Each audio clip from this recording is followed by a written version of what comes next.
What's up, everybody? Today I'll be unboxing the PlayStation Portal Black.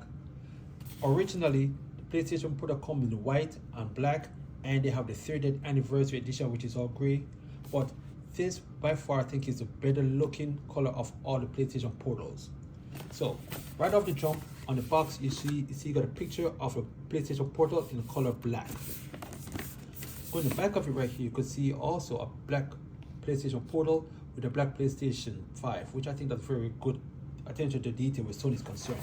So now, for those that never had a PlayStation Portal before, this is what you're gonna be greeted with when you buy your own PlayStation Portal. It's gonna come in a gray box just like this, and right here on the top, this is a Type-C cord you're gonna use to charge the PlayStation Portal. Right now, everybody have a Type-C cord at home, so you can just get your brick and good to go. Inside the box just comes with a little booklet, and that's pretty much it.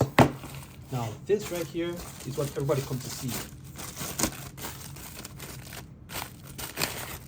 The PlayStation Portal in black. Look at this. Now isn't this elegant? This is what Sony should have done from jump, or give us as an option from day one, but this still looks good.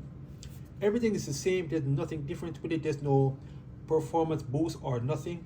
Just a beautiful black color looking controller attached to a LCD screen.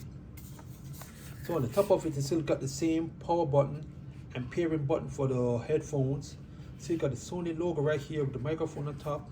Got the two speakers right here on top of it right here, still looking good with the volume up and down button. Underneath, it's still got the same Type-C port, only one.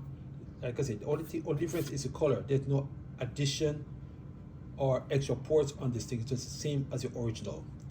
3.5mm headphone jack. Still a beautiful LCD screen. I already set mine up, and the setting up is very easy. And this is a beautiful device. So far, I don't know about nobody, but I think this makes the PlayStation Portal even more attractive with this black color right here. So leave in the comment, let me know what you think about the PlayStation Portal in black. Are you going to get it, or are you going to hold on? But I think overall this is a great looking device, especially now in a black color. It's all good. Alright, thanks for tuning in. Hope we catch you in the next video.